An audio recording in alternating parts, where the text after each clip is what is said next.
आगे रहतौरा मामी जहिया रानी मिले अइबौगे तोरे हाथवा से परा शादी हम खइबौगे तोरे चलते घर से बाहर रहबौगे तोरे चलते घर से बाहर रहबौगे जानगे छठिया में फोन तू करिहे हम घटिया पर खड़ा रहबौगे जानगे छठिया में फोन तू करिहे हम घटिया पर खड़ा रहबौगे।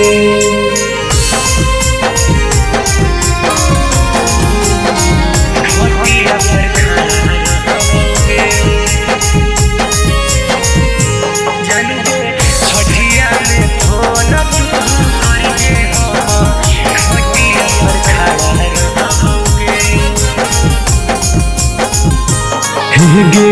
पहरजितवर घजखनी मिले चली गे ज्यादा देर जानू नहीं देख कर गे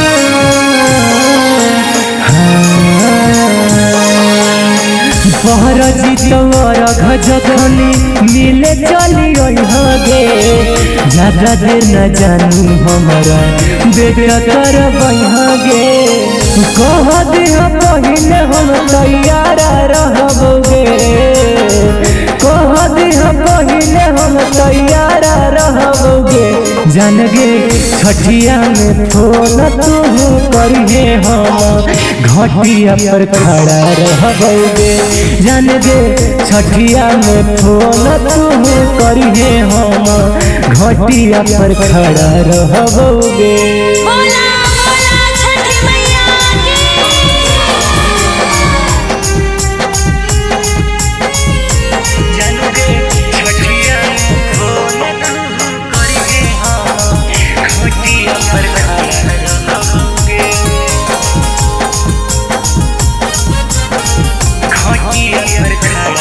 तोरे हथवा से पर सादा खाइले बैगे छठी माँ से दोनों असुर बात मांगिले बैगे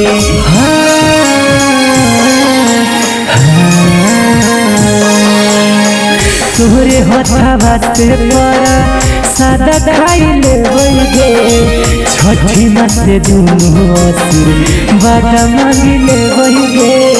सुधीराया सोनुआ सिंगार रहबौगे सुधीराया सोनुआ सिंगार रहबौगे जानगे छठिया में फोन तू करिहे हम घटिया पर खड़ा रहबौगे जानगे छठिया में फोन तू करिहे हम घटिया पर खड़ा रहबौगे।